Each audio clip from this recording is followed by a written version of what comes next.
Lecture 12 chapter 2 parallel plate capacitor. भी यहाँ पर अगर हम देखें तो हमारे पास पैरेलल कंडक्टिंग प्लेट्स है कि जिसको हमने एक स्पेसिफिक डिस्टेंस से सेपरेट किया हुआ है, तो इसको हम क्या बोलते हैं, पैरेलल प्लेट कैपेसिटर। अभी यहाँ पर क्या होगा कि ये दोनों प्लेट्स जो है वो हमारी क्या है, कंडक्टिंग प्लेट्स है। एंड यहाँ पर बीच में हमारे पास होगा नॉन कंडक्टिंग मीडियम। एंड ये वाले केस में हमने ये जो फ्री स्पेस है उसे as a non conducting medium लिया है। अभी यहाँ पर हमारे पास जो प्लेट 1 है उसका चार्ज जो है वो सपोज क्या हो, Q। एंड हमारा जो प्लेट 2 है उसका जो चार्ज हो वो क्या होगा, -Q। एंड इन दोनों को हमने एक स्पेसिफिक डिस्टेंस D से सेपरेट किया हुआ है। एंड यहाँ पर कि ये जो प्लेट है उसका जो एरिया है वो क्या हो, A हो। तो यहाँ पर एक और चीज है वो क्या कि ये जो D है, ये जो डिस्टेंस है वो बहुत ही ज्यादा स्मॉल हो। ये हमारी जो प्लेट्स है उसके लीनियर डायमेंशंस के कंपेयर में ये D का वैल्यू जो है वो बहुत ही ज्यादा स्मॉल हो। तो इसके लिए जो है हम ऐसा कंसीडर कर सकते हैं। तो अगर ऐसा हो तो इसे हम चार्ज प्लेन शीट के हिसाब से ले सकते हैं। अभी ये जो चार्ज प्लेन शीट है ये हमने चैप्टर 1 में सीखा था। एंड साथ में हमने क्या देखा था कि अगर ये हमारे पास कोई भी चार्ज प्लेन शीट हो तो उसके लिए जो हमें फील्ड मिलता था वो फील्ड हमारा क्या था, E = σ/2ε0। तो यहाँ पर ये जो है हम इसको एज अ शीट कंसिडर कर सकते हैं। तो यहाँ पर अगर हम देखें तो सपोज कि ये जो प्लेट 1 है उसके ऊपर वाले रीजन में जहां पर ये 1 लिखा है उस वाले रीजन में अगर हम फील्ड फाइंड करें तो क्या होगा, तो ये वाला जो पॉइंट है उसमें ये प्लेट 1 की वजह से कोई ना कोई इलेक्ट्रिक फील्ड होगा।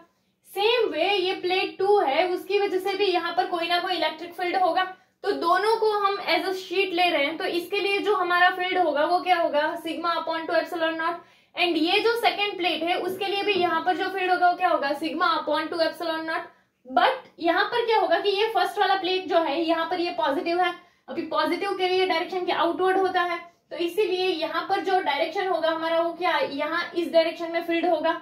बट यहाँ पर ये नेगेटिव प्लेट है एंड नेगेटिव के लिए जो डायरेक्शन होता है वो क्या, इनवर्ड के हिसाब से होता है। तो इसीलिए यहाँ पर अगर हम देखेंगे तो जो डायरेक्शन होगा फील्ड का वो क्या होगा, इस डायरेक्शन में होगा।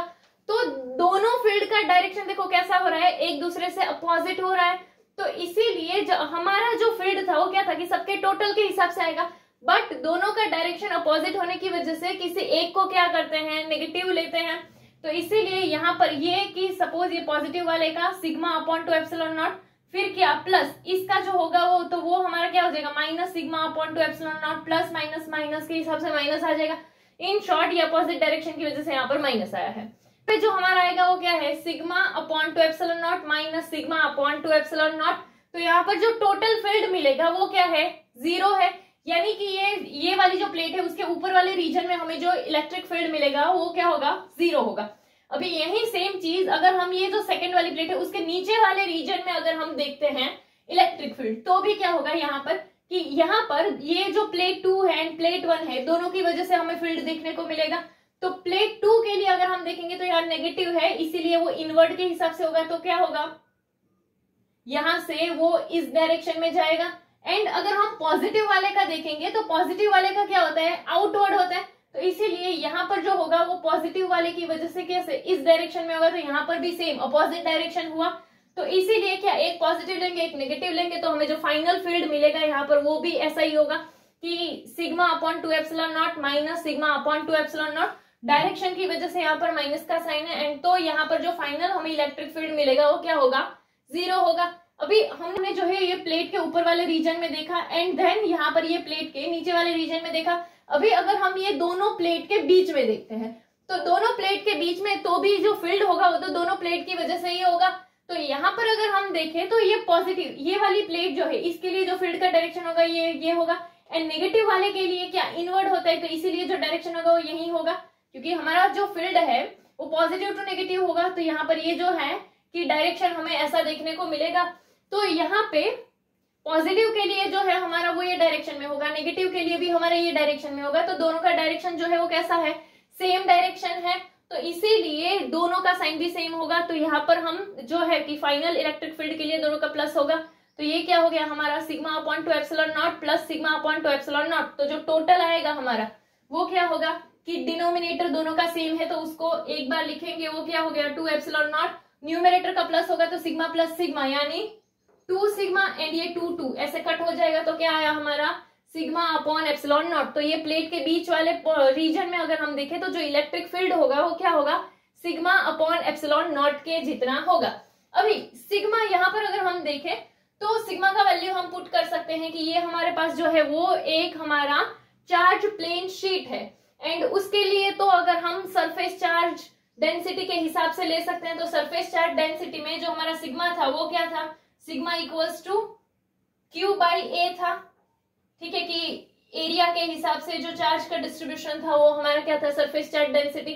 तो इसीलिए यहाँ पर कि सिग्मा की जगह हम क्या डाल सकते हैं क्यू बाई ए डाल सकते हैं। तो ये जो है कि यहाँ हमारा सिग्मा था तो उसकी जगह क्या डाल दिया क्यू बाई ए एंड यहाँ पर जो एप्सिलॉन नॉट था उसका एप्सिलॉन नॉट। तो यहाँ पर ये जो है हमें इलेक्ट्रिक फील्ड जो है ऐसे मिला। अभी इलेक्ट्रिक फील्ड का अगर यहाँ हम डायरेक्शन देखते हैं तो क्या होता है पॉजिटिव टू नेगेटिव होता है। इसके अलावा अगर हम देखें तो यहाँ पर हमें जो फील्ड है वो ऐसे ही देखने को मिलता है, बट ये जो वाला पॉइंट है यहाँ पर जो हमारा फील्ड होगा वो थोड़ा सा बेंड होगा आउटवर्ड के हिसाब से, तो वो ऐसे आएगा, वो जो फील्ड होगा ना ये दोनों पॉइंट पे ऐसे आएगा। तो यहाँ पर जो है फील्ड जब हमारा ऐसे होगा बेंड होगा आउटवर्ड तो फिर हम इसको क्या बोलते हैं, इसको हम बोलते हैं फ्रिंजिंग ऑफ द फील्ड। हम ये भी बोल सकते हैं कि जो प्लेट है उसमें जो हमारा फील्ड है वो यूनिफॉर्म नहीं है, लाइक पूरी प्लेट में सेम टाइप का फील्ड नहीं है, बट यहाँ पर हमारा पास एक कंडीशन है कि ये डिस्टेंस जो है वो प्लेट जो है उसके लीनियर डायमेंशंस की कंपेयर में बहुत ही ज्यादा स्मॉल है, तो इसीलिए जो है कि हम इसको इग्नोर कर सकते हैं। यहाँ पर बस ये एक वाला जो है ये फॉर्मूला याद रखना कि फील्ड का जो वैल्यू हमें मिला है वो क्या है Q upon epsilon not A। Next अभी हमने देखा कि जो हमारी ये प्लेट 1 थी उसके ऊपर वाले रीजन में हमें जो फील्ड मिला था वो क्या था 0 एंड ये जो हमारी प्लेट 2 थी उसके नीचे वाले रीजन में हमें जो फील्ड मिला था वो भी क्या था 0। बट ये दोनों प्लेट का जो बीच वाला एरिया है वहां पर हमें जो इलेक्ट्रिक फील्ड मिला वो क्या है हमारा Q upon epsilon not A। अभी यहाँ पर कि सपोज हम ऐसा सोचते हैं कि ये जो पैरेलल प्लेट कैपेसिटर हमारा है इसमें यूनिफॉर्म इलेक्ट्रिक फील्ड हो, तो यूनिफॉर्म इलेक्ट्रिक फील्ड होगा तो हमने एक और फॉर्मूला देखा है इसके लिए पोटेंशियल के लिए, तो वो क्या है V equals to E D. अभी यहाँ पे कि E का वैल्यू जो है वो तो हमने फाइंड किया है तो वो उसका यूज हम कर सकते हैं। तो यानी यहाँ पर कि E का वैल्यू अगर पुट कर दे तो क्या हो जाएगा Q upon epsilon not A आ जाएगा एंड यहाँ पर D था तो वो तो वैसा का वैसा, तो यहाँ से हमें ऐसे V जो है वो मिल जाएगा। अभी अगर हमें कैपेसिटेंस फाइंड करना है ये पैरेलल प्लेट कैपेसिटर का तो उसके लिए हमारा कैपेसिटेंस का फॉर्मूला क्या था C equals to Q upon V। तो यहाँ पर Q जो है वो तो वैसे का वैसा, बट V जो है उसके लिए हमने ये वैल्यू जो है वो फाइंड किया है तो वो क्या है हमारा Q D upon epsilon naught ए। अभी ये नीचे से कहाँ चला जाएगा ऊपर, तो वो क्या हो जाएगा Q तो ऑलरेडी था फिर ये एप्सिलॉन नॉट ए एंड यहाँ जो नीचे था वो क्या था क्यू डी, तो अभी ये क्यू क्यू कट हो जाएगा तो यहाँ पर क्या बचेगा एप्सिलॉन नॉट ए अपॉन में डी। तो इसीलिए जो हमें पैरेलल प्लेट के कैपेसिटर के लिए कैपेसिटेंस मिला है वो क्या है C equals to epsilon naught A upon D. अभी ये हम इतना सारा कैसे कर रहे हैं, क्यों कर रहे हैं कि हमने फील्ड क्यों फाइंड किया एंड ये सारी चीजें, तो इसके लिए तुम नॉर्मली ऐसे भी याद रख सकते हो कि हमें पैरेलल प्लेट कैपेसिटर का कैपेसिटेंस फाइंड करना है। तो कैपेसिटेंस का फॉर्मूला क्या होता है तो कि C equals to Q upon V। तो यहाँ पर हमारा क्या आया V आया, तो हमें V का वैल्यू जो है वो पुट करना हो तो उसके लिए उसका फॉर्मूला है तो वो क्या है ED V equals to ED, तो इसमें E आया तो इसीलिए हमने क्या किया हमने फील्ड फाइंड किया। तो यहाँ पर ये तुमको समझ में आ गया कि जैसे देखो पहले पैरेलल प्लेट कैपेसिटर के लिए हमने फील्ड फाइंड किया ताकि ये फील्ड का वैल्यू हम इसमें पुट कर सके ताकि हमें क्या मिल जाए पोटेंशियल, एंड देन पोटेंशियल मिल जाने के बाद क्या हम उसका वैल्यू ये कैपेसिटेंस के फॉर्मूला में पुट कर सके। तो तुम अगर ऐसे भी याद रखते हो तो भी याद हो जाएगा कि कौन कौन सी चीजें जो है वो तुम्हें फाइंड करनी है। कि जैसे हमारा कैपेसिटेंस का फॉर्मूला होता है Q अपॉन V, V का फॉर्मूला अगर हम देखें तो E D, एंड वहां से अगर E के लिए फाइंड करें तो पहले फील्ड फाइंड करेंगे फिर पोटेंशियल फाइंड करेंगे एंड फिर कैपेसिटेंस फाइंड करेंगे। अभी यहाँ पर हमने पैरेलल प्लेट कैपेसिटर के लिए कैपेसिटेंस फाइंड कर लिया। अभी मेन पॉइंट ये है कि ये जो हमारा कैपेसिटेंस है ये किस पर डिपेंड करता है, तो अगर हम यहाँ पर फॉर्मूला से ही देखें तो ये किस पर डिपेंड करता है, क्योंकि पहले तो क्या वो हमारी प्लेट जो है उसके एरिया पे डिपेंड करता है, इसके बाद क्या है, तो यहाँ पर कि वो यहाँ पर डी दिया है, यानी क्या दोनों प्लेट के डिस्टेंस पे डिपेंड करता है। इसके अलावा यहाँ पर क्या एप्सिलॉन नॉट, यानी कि ये दोनों प्लेट के बीच में जो मीडियम है उसकी परमिटिविटी पे डिपेंड करता है। चलो, तो हमें ये पता चल गया कि जो हमारा कैपेसिटेंस है वो किस किस पे डिपेंड करता है, फॉर्मूला से भी वो पता चल जाएगा। अभी कैपेसिटेंस का अगर हम यूनिट देखें तो हमने ऐसा यूनिट क्या देखा था, फैराड, बट 1 फैराड अगर हम देखें तो वो भी बहुत ही बड़ा यूनिट है, इसीलिए हम इसके स्मॉल यूनिट्स का यूज करते हैं। जैसे अभी 1 फैराड भी बड़ा यूनिट कैसे है वो अगर हम देखें तो कि जैसे इसके लिए हम क्या करते हैं कि हमारी प्लेट जो है उसका एरिया फाइंड करते हैं कि अगर हमें 1 फैराड जितना कैपेसिटेंस चाहिए तो उसके लिए हमें कितने एरिया चाहिए। तो यहाँ पर क्या किया, अगर हम एरिया के लिए फॉर्मूला बनाए तो क्या होगा, यहाँ हमारा epsilon naught A upon D था, ये डी यहाँ से ऊपर चला जाएगा एंड एप्सिलॉन नॉट नीचे चला जाएगा, तो इसीलिए ए इक्वल्स टू क्या हो जाएगा, सी डी अपॉन में एप्सिलॉन नॉट। अभी सपोज कि हम ऐसा सोचते हैं कि जिसका कैपेसिटेंस कितना हो 1 फैराड एंड दोनों प्लेट के बीच का जो डिस्टेंस हो वो सपोज हम लेते हैं 1 सेंटीमीटर जितना, एंड यहाँ पर जो है हम फ्री स्पेस ही ले रहे हैं या यू कैन से वैक्यूम, तो इसीलिए यहाँ पर जो होगा हमारा कि सपोज इसका वैल्यू पुट करेंगे तो 1 एंड यहाँ पर जो हमने डिस्टेंस लिया वो क्या 1 सेंटीमीटर लिया, तो बट वो मीटर में होगा, तो इसीलिए यहाँ क्या आ गया 10 टू द पावर -2 एंड यहाँ की एप्सिलॉन नॉट का वैल्यू तो हमारे पास फिक्स ही है 8.85 इंटू 10 टू द पावर -12। तो अगर हम इसको सॉल्व करेंगे, ये जो है 10 टू द पावर -12 यहाँ नीचे ऊपर जाएगा तो प्लस में हो जाएगा, तो क्या हो जाएगा 10 की पावर -2 इंटू 10 की पावर 12 ऐसा हो जाएगा। अभी इसका अगर हम करेंगे तो प्लस माइनस -12 -2, इसीलिए क्या आ जाएगा 10 टू दी पावर 10 एंड इन इसको अगर हम डिवाइड करेंगे तो हमें ये वैल्यू मिलेगा।